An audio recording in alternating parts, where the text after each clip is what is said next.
Gimana caranya hati ini tidak protes Allah dengan adanya sikon yang tidak mencocoki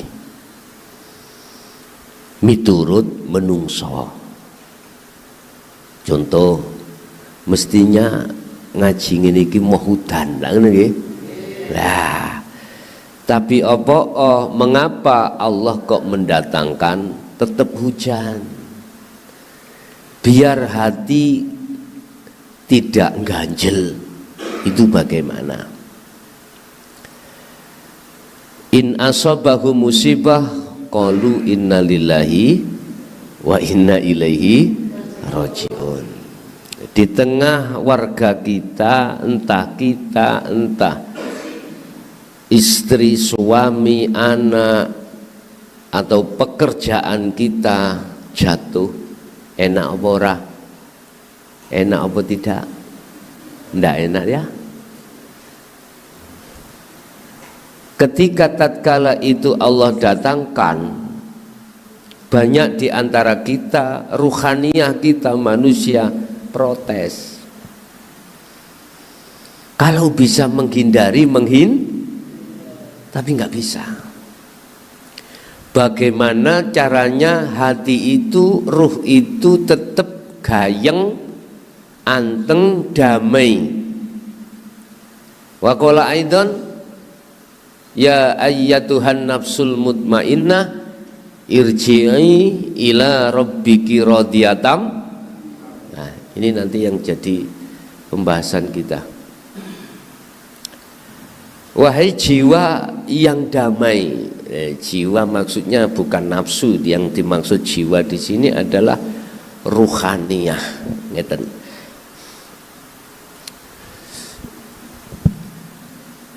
Ruh itu kan ada dua sifat, Pak.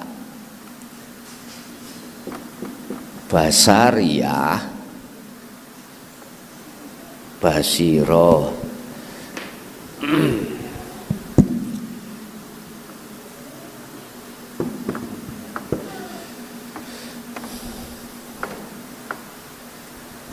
Ini di dalam diri kita.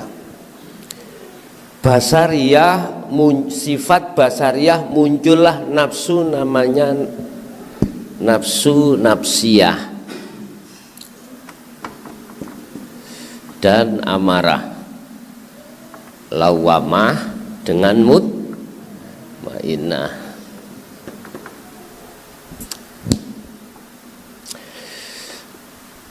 Tatkala ruh itu terkuasai oleh sifat basariyah, yang di dalam basariyah ada nafsu nafsiyah dan amarah, siapapun kita mesti protes. Usaha kita bangkrut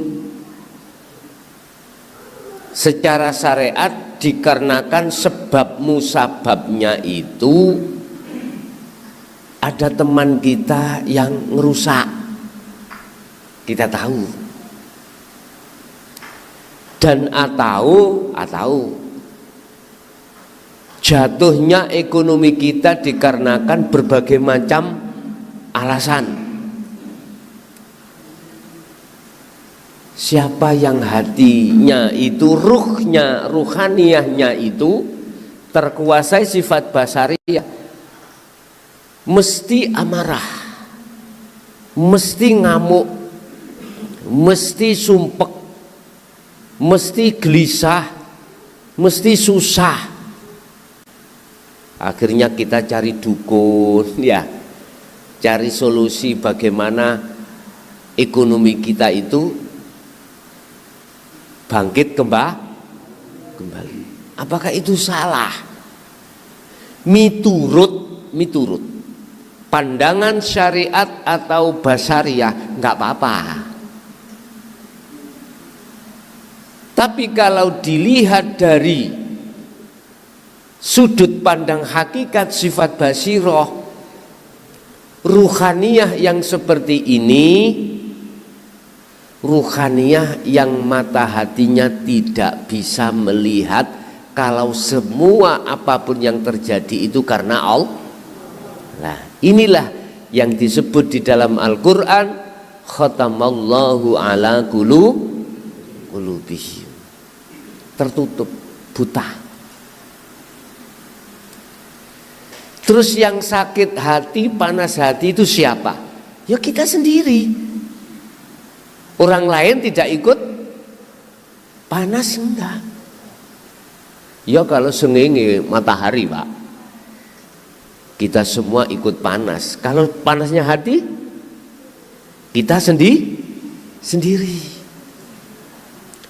Terus bagaimana caranya ketika Allah menghadapkan suatu saat kondisi yang seperti ini, dan pasti semua akan mengalami, entah badan sakit, anak sakit, istri suami sakit, ya tak? Seperti saya saat ini kan sudah kurang sehat saya, tapi alhamdulillah matur suwun, tadi mantun makan apa? Pencit pedas, biar semangat tambahan.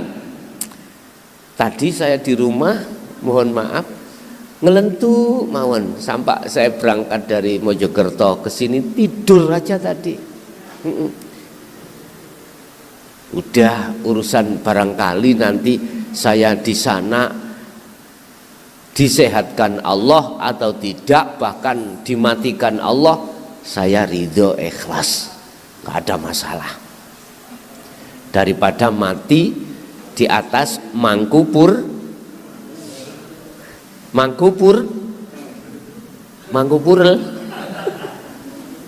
lebih baik mati kita di dalam dakwah.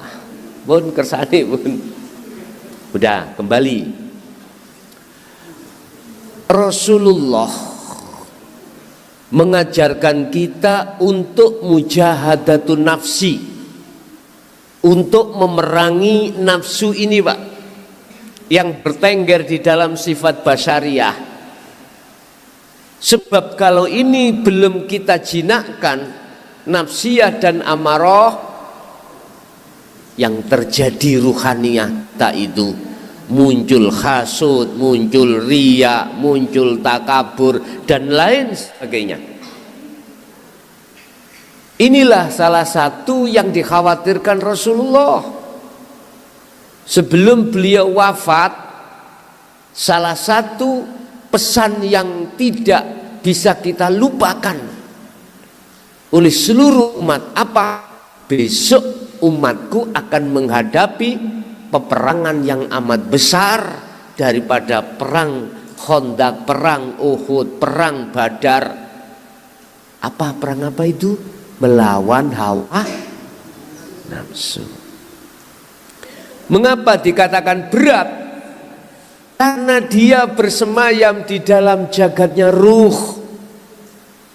Innan nafsa la amaratum bisu. Ini Bapak Ibu ngajak kejelekan pada Allah, mengajak ruhaniyah supaya melalaikan Allah dengan cara bagaimana? Wa yastahibbunal hayatad dunya. Ibrahim, ayat Ibrahim, surat Ibrahim ayat 3. Wa yastahibbunal hayatad dunya alal akhirah. Dibikinlah ruhaniyah itu berkasih mesra. Namanya hubbudun dunya. Kalau dalam Al-Quran dikatakan hubbus syahawah,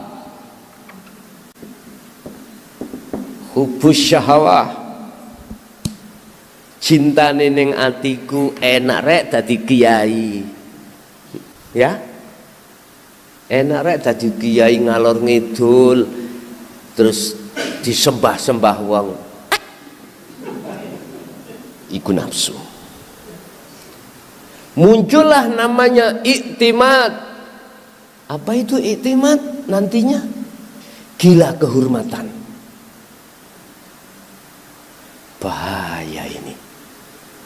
Dan ini justru akan membutakan hatiku. Lakare ku lak coplok ae, sak klambi-klambi ini.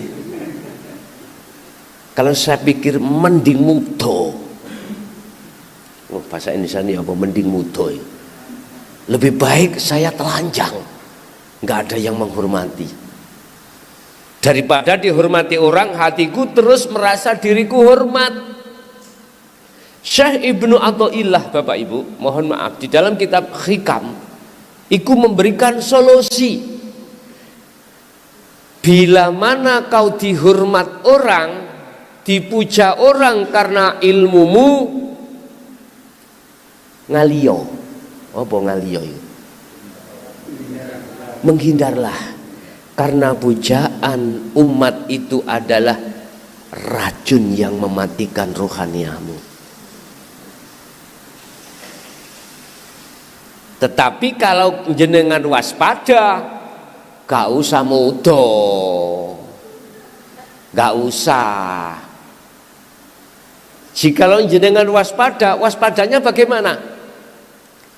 Siapa yang menggendaki umat iku memuja? Siapa yang ada pada dirimu? Semua kau kembalikan pada Allah. Maka hatimu tidak akan merasa kau orang puja. Paham ya? Sebab orang dipuja itu macam-macam alasannya. Karena hartanya, ya, ada 3. Pertama karena ilmunya, kedua karena hartanya, saking sugih, saking kayanya, saking kaya sebab jabatannya, kaya sebab dari bisnisnya. Teman pinjem aja nggak boleh apa? Nggak boleh nganai. Nganai itu apa? Apa? Bunga. Ya. Nggak usah bunga. Ye, kulo pinjem artone Kang, saya pinjam uangnya 10 juta. Oh ya ada. Nanti 1 bulan saya kembalikan 10 juta ditambah 500. Nggak usah. 1 bulan betul Pak dikembalikan, ditolak. Jangan buat anak istrimu.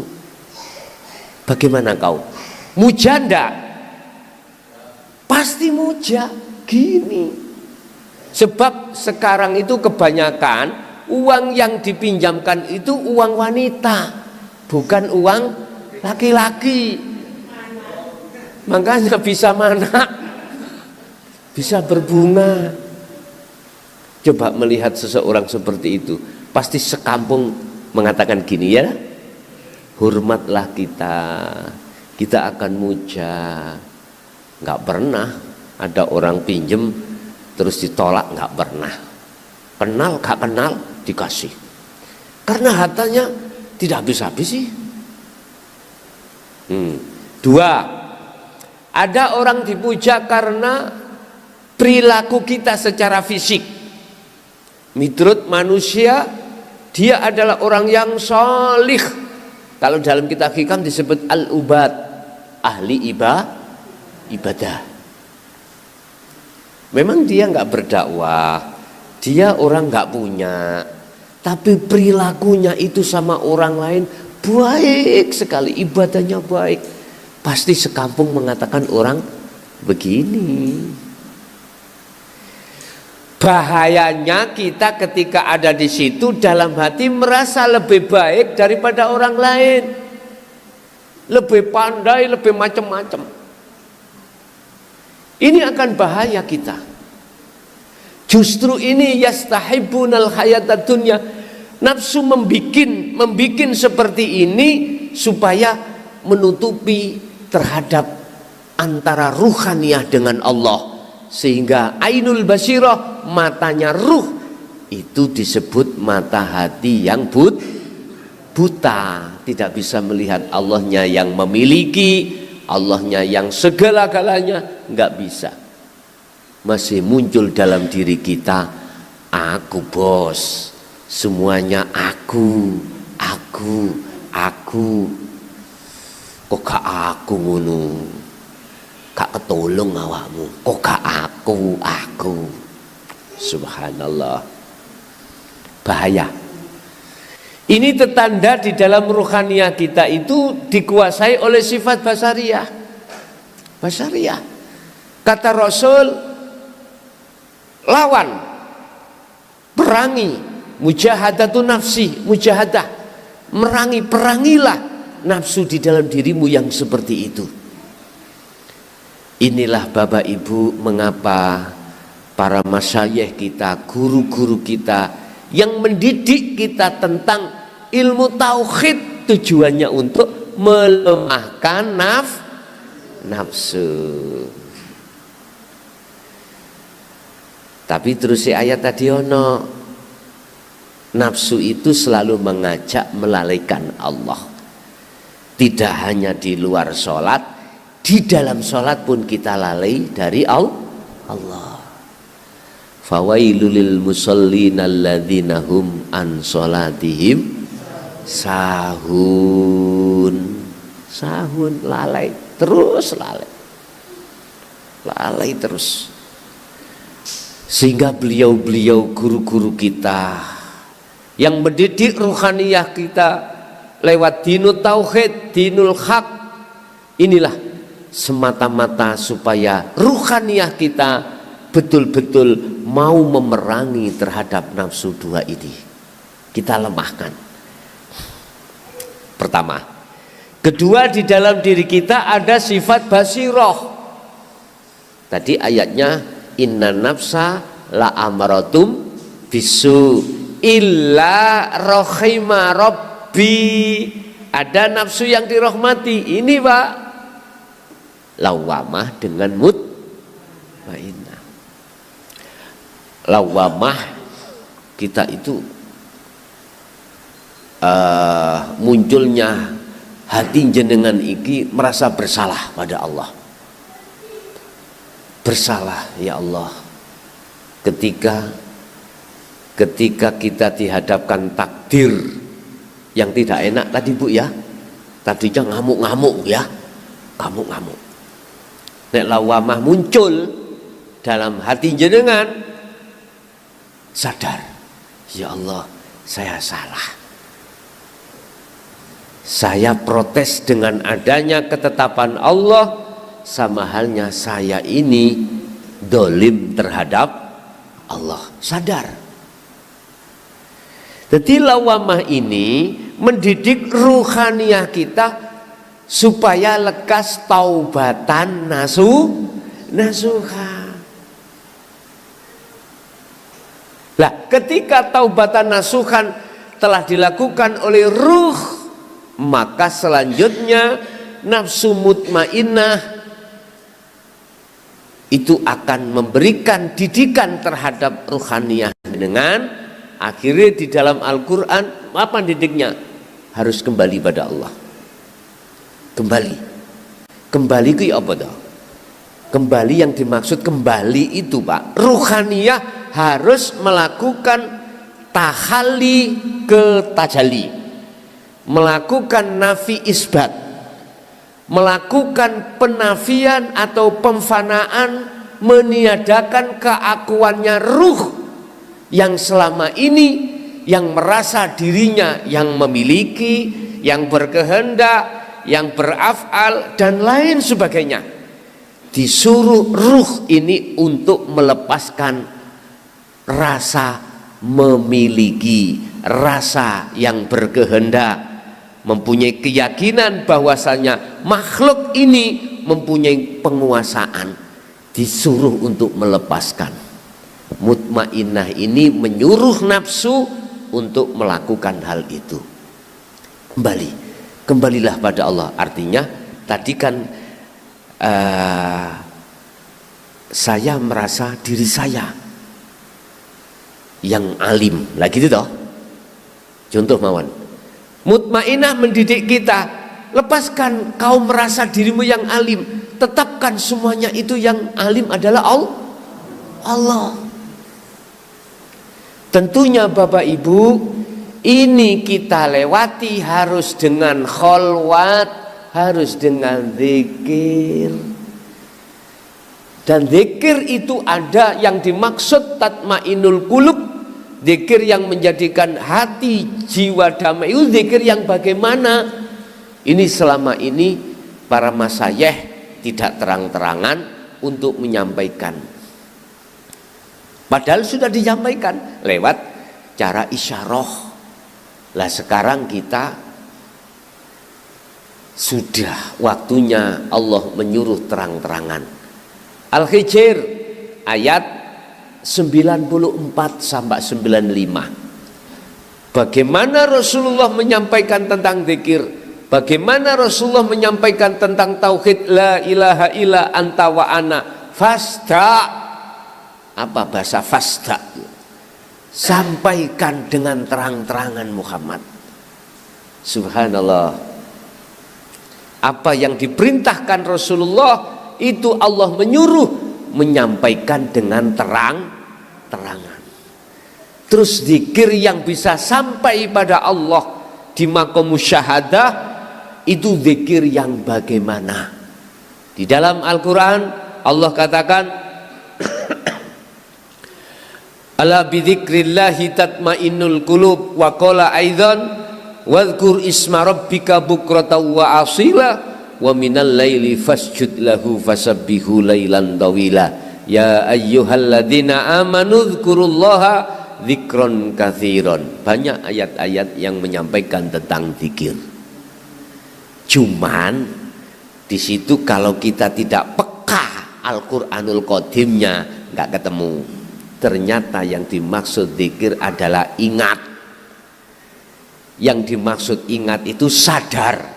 Ruh iki kudu sadar, kalau bukan ruh semata-mata yang memiliki semuanya. Siapa? Ruh harus sadar semuanya yang memiliki adalah Allah. Inilah yang kata Rasul wada'u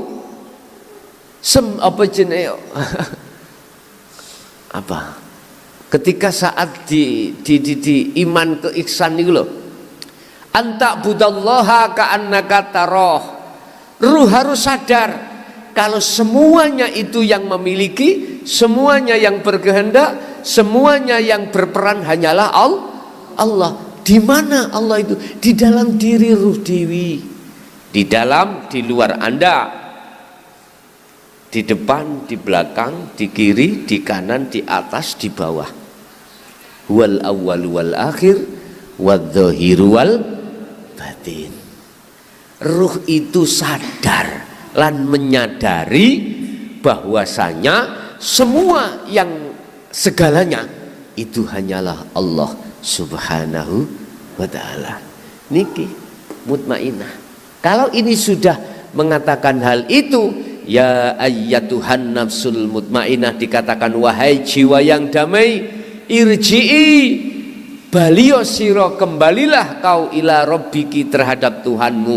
Kalau kau betul-betul mau kembali kepada Tuhanmu dan kembalimu apa? Radhiyatam mardiyah, ridho tanpa ada tendensi apapun, Allah akan fadkhuli fi ibadi wadkhuli jan ruhaniyah, jadi anteng. Bahasa isyarat jannati iku damai, anteng, enggak ada apa-apa udah. Apa? Ruhaniyah kita itu nerimo walaupun hujan. Karena ruhaniyah bukan melihat hujannya, tapi melihat Allahnya di dalam dan di luar yang menjatuhkan itu kalau mau. Tandanya orang yang sudah sampai di situ nafsunya lemah. Nafsu yang ngajak elek itu lemah. Sementara nafsu illa rahima rabbi, nafsu yang dirahmati Allah kuat. Ini illa rahima rabbi, ya dah, kecuali nafsu yang dirahmati. Subhanallah, selalu tunduk roh ini pada Allah nantinya. Kembali kepada judul tadi. Apa judulnya tadi? Bagaimana menciptakan ruhaniah jenengan iku sendika dawuh patuh nang Allah. Ruhaniah bukan jasmaniah. Kita manusia dihadapkan dua takdir. Takdir qobdi dan takdir basti. Takdir qobdi, takdir di mana miturut kita manusia pada umumnya itu enggak enak. Qobdi.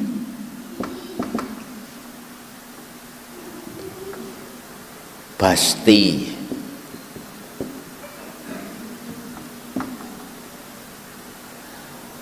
Qobdi gak enak, Pak. Sirah ngelu, bojo ngeroweng. Kita nggak ngomong sebab musabab. Pagi waktunya sudah cepat makan belum ada karena istri kita adalah ketiduran. Ngomel-ngomel yang laki-laki. Kadang-kadang dijungkir ini. Allah ya karim. Kadang istri kita kasih belanja 1 bulan, biasanya 1 bulan 3 juta, kita kasih 30.000, klik, ngomel-ngomel. Buat beli apa 30.000 lagi itu, Bu nggih? Tak nguru ibu gampang, tukokno uyah kabeh. Jadi nanti makan ikan uyah, sudah gitu aja. Salahnya bapak ngasih namung hanya 30.000, enak keremi mati kabeh. Iku Bu jaran ibu. Tapi kita Bu tidak akan mungkin bisa nggak protes itu, nerimai nggak bisa. Hati kita akan mengatakan matur suwun ya 30.000, nggak bisa. Iya Bu, kalau sampai kasih 2.000 terhadap parkir itu, iya di jalan-jalan kan ada yang anu ya. Matur suwun, 2.000 matur suwun. Pak kula tanglet, ibu-ibu sampean paringi belanja itu Anda kasih uang belanja pernah mengatakan terima kasih?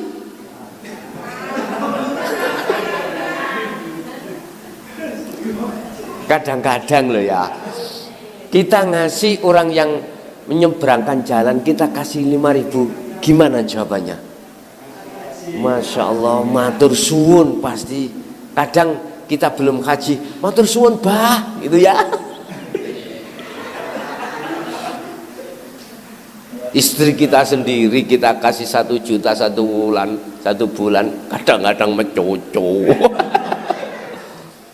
Karena zamannya sekarang itu 1 bulan gak unsum 1 juta, paling gak 3 lagi itu Bu ya, karena kita kebutuhan makan itu mahal-mahal. Nah terus suami kita kerjanya dapatnya gitu, terus gimana lagi? Kita nggak bisa Pak Bu menerima qobdi ini jikalau nafsu nafsiyah amarah masih kuat, nggak bisa. Sebab ini nafsu nafsiyah itu membuat ruhaniyah bercinta terhadap kesenangan dunia. Kalau kesenangan dunia tidak didatangkan, nggih metotok. Apa bahasa Indonesia metotok? Jengkel.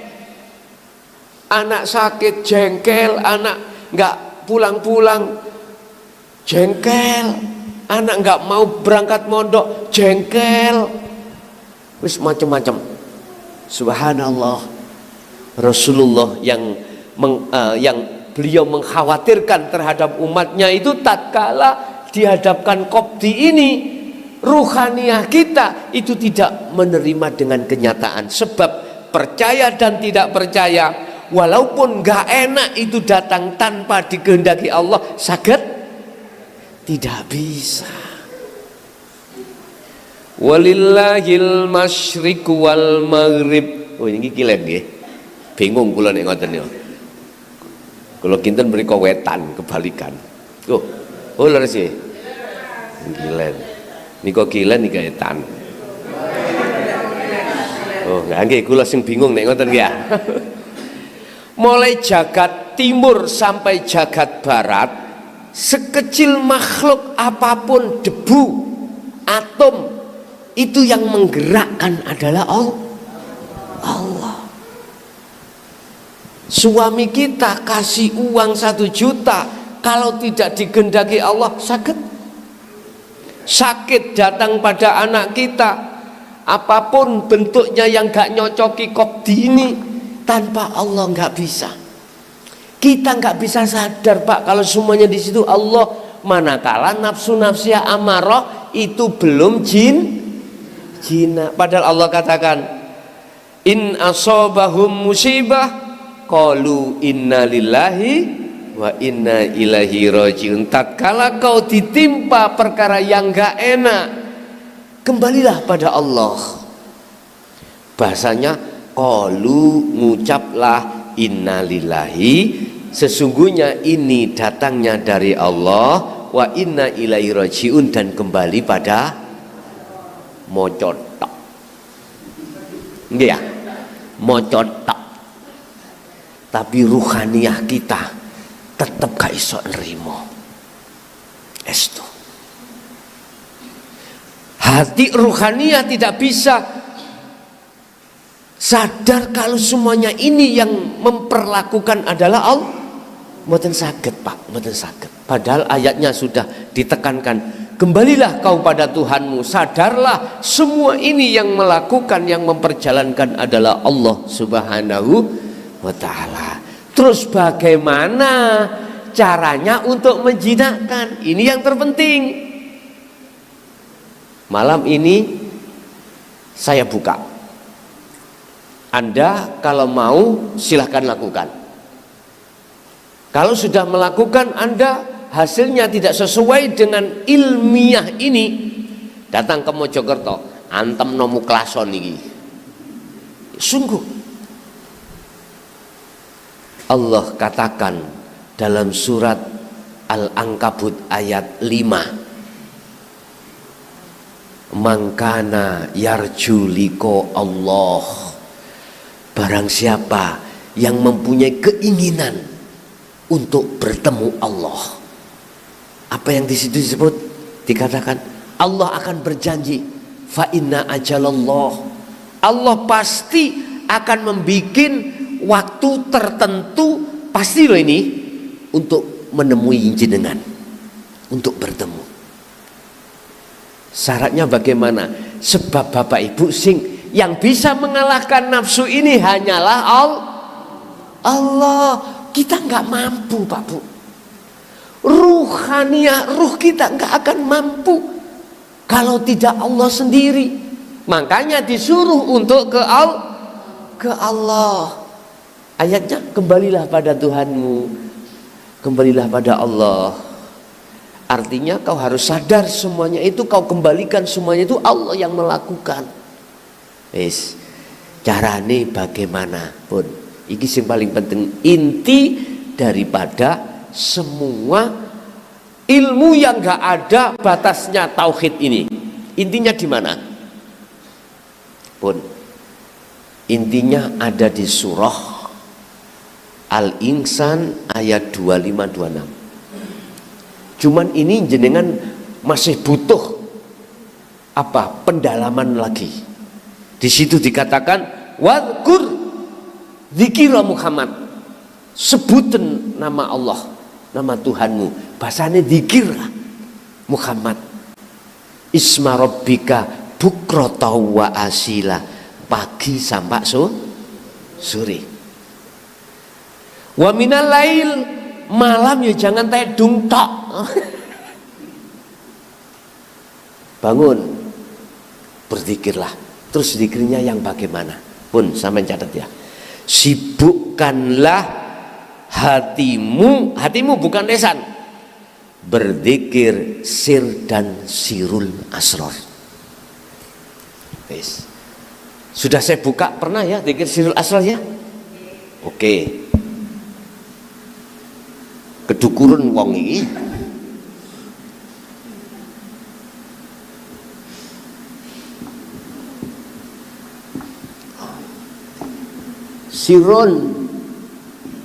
Sirul asrar. Bagaimana zikir sir? Nafas sampean itu kan hanya 2 gerakan, masuk keluar lagi, tidak? Ketika nafas Anda masuk, hatimu nyebutoh hu. Ketika nafasmu keluar, hatimu sebutan Allah. Ketika ini berjalan, ruhaniyahmu harus berzikir sirul asrar, hati bersamaan. Apa zikir sirul asrar? Kan ada 3 toh Pak. 1, 2, 3.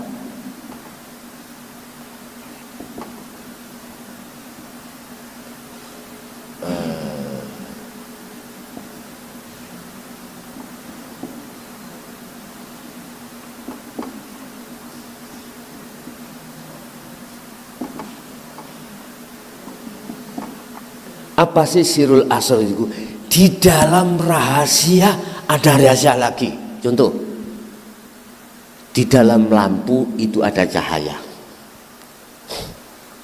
Di dalam cahaya ada padang, ada terang.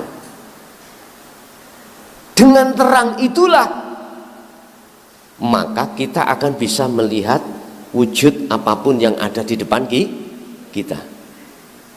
Udah, di dalam lampu lentera itu ada cahaya. Di dalam cahaya ada terang. Itu surat An-Nur ayat 35, nurun ala nurin. Di dalam cahaya ada terang. Ya ini terang ini. Ketika kita melihat apapun kelihatan, itu namanya terang. Di dalam hati jenengan itu ada iman, rasa. Orang Jawa mengatakan rasa. Al-Quran mengatakan al-iman bil haq, yang Rasulullah katakan imannya sudah ihsan. Ruhaniyah jenengan harus mengimani, merasakan bahwasanya yang mengeluarkan nafas, masukkan nafas adalah hidup. Sebab tanpa hidup di situ, nafas tidak bisa keluar dan siapakah hidup itu? Al-haqqu laisa bimahjubin, itulah Allah Subhanahu. Di mana orang syariat gak wani ngomong Allah itu urip, gak wani, gak berani. Padahal itu adalah yang memiliki nama Allah. Udah tak buka di dalam surah Al-Isra ayat 1. Sekarang kan masih bulan Rejab Pak, pun habis ya.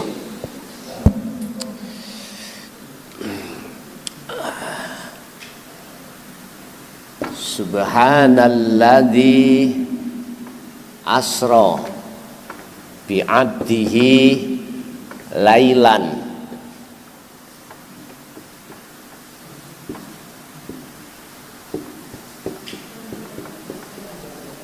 Surat Al-Isra ayat 1. Inilah penegasan bahwasanya hidup itu adalah Allah. Dilihat, Subhana Maha Suci, Sopo Alladzi, mana tulisan Allah? Enggak ada. Karena Alladzi yang Maha Suci itu menegaskan bahwasanya yang memiliki nama Allah adalah Zat. Ini yang saya kasih bunderan. Zat bahasa umum, bahasa kita hidup. Jawa urip, ya. Oke. Asra kang nglakokake sapa alladzi, asra yang memperjalankan siapa hidup, memperjalankan terhadap siapa? Bi abdihi, kelawan kawulane alladzi, secara syariat adalah Nabi Muhammad sallallahu alaihi wasallam. Ini lailan ing dalem waktu wengi. Saya terjemahkan pada diri kita. Dialah yang maha suci hidup itu yang ada pada diri Anda, yang memperjalankan diri Anda dari rumah sampai ke musola ini. Percaya nggak percaya, tanpa Allah, tanpa hidup, kita nggak bisa berkumpul di sini. Tinggal iman sampean. Iman yang ada di situ tolong keluarkan. Sadarahe ruh yang mengeluarkan napas dan keluar itu adalah Allah. Sadarlah ruh bahwasanya yang menggerakkan semua alam itu adalah Allah. Bila mana ruh itu bisa merasakan, mengimani hanya Allah, hanya hidup alladzi ini yang memperjalankan, maka tertanda ruh itu sudah berlaku zikir sirul. Di tahapan pertama, su'aul basirah, pancaran hati, iman hanya pada Allah lah atas segala-galanya. Kalau ini sampai teruskan, maka Allah akan menarik ruhaniyah itu terhadap maqam musyahadah, bertemu Allah yang disebut ainul basyirah. Apa? Bertemu, melihat terhadap hidup, baik yang ada di luar jenengan iki maupun di dalam jenengan. Allah hidup itu tidak hanya di atas saja, juga di dalam air, di dalam tanah, di dalam tembok. Udah nggak ada ruangan sekecil apapun kecuali dipenuhi oleh Allah. Fa aina ma tuwallu fa thamma wajhullah. Dimanapun kau mengarah, bertempat, bersikon, di situ ada wajah Allah. Kita akan bisa bertemu di situ manakala pagi sampai sore malam sibukkan ruhmu, hatimu berzikir sir dan sirul. Udah di situ kok Allah dewi, Allah sendiri yang memperjalankan dan membimbing jenengan, bukan orang lain. Paham ya? Gak usah takut nanti gak ada begebluk melebu Agus. Enggak, Allah sendiri. Di situ berbagai banyak kita ketika Solo itu pengalaman Allah menarik ruhaniyahmu ke atas sampai tahu jasadmu ada di bawah. Kadang-kadang ini jamaah mikir takut, aku kok iso balik anakku bagaimana, bujuku si ayu, bisnisku ya apa, ketakutan. Kemudian dia nggak mau meneruskan suluknya. Hati-hati, jangan takut. Kita tidak akan pernah takut manakala sirul asrornya itu sampai asto terus, sirul asrornya sampai pegang teguh. Faqadistamsaka bil urwatil wuthqa lam fisomalaha. Kau kalau sudah megang sirul asror terus, maka kau tidak ada rasa takut karena sudah sadar yang memperjalankan Anda itu cuman juga Allah. Penak wis. Makanya cinta itu gak ono sing sejati kalau tidak bercinta pada Allah. Bu, sampai ojo percaya mbek bapake. Wis dek aku sehidup semati. Gak percaya. Gak percaya. Sampai sedo golek maneh wong lanang iku. Nggih, puandere.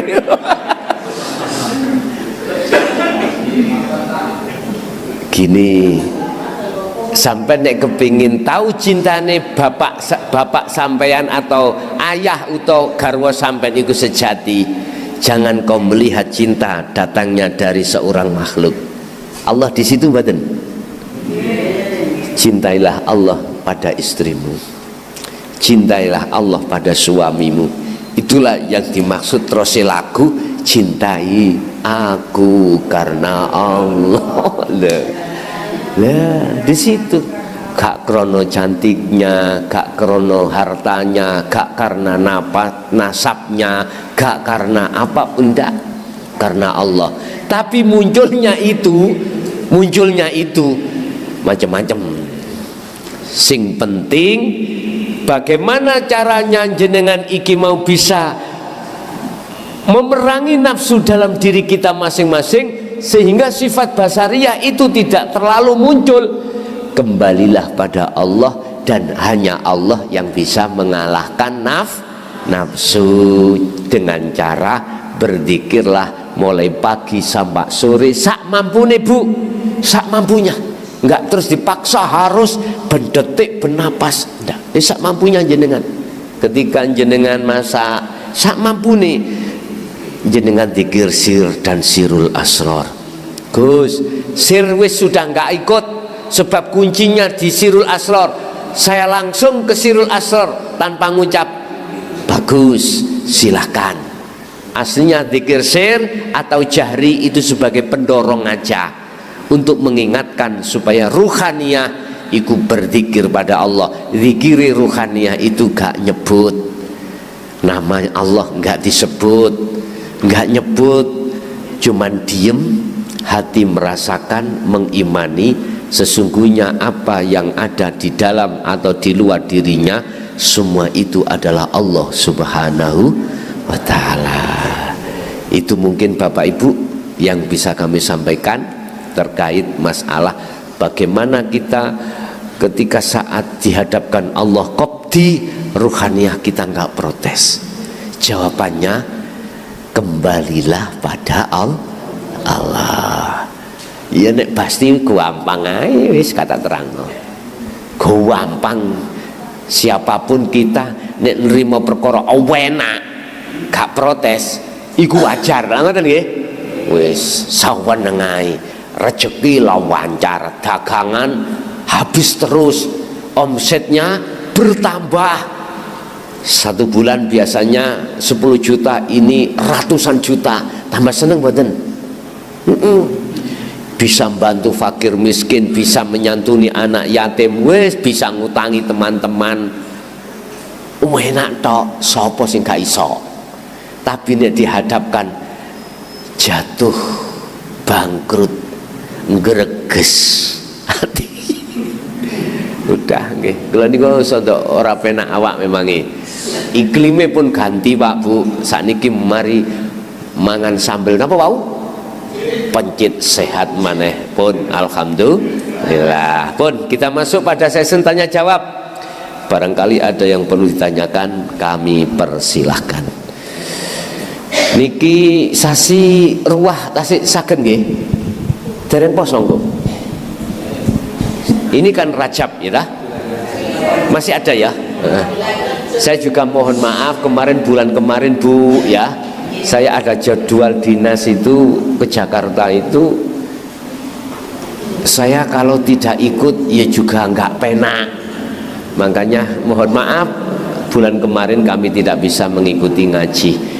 Nggih, monggo menawi ada yang dipertanyakan kami persilakan.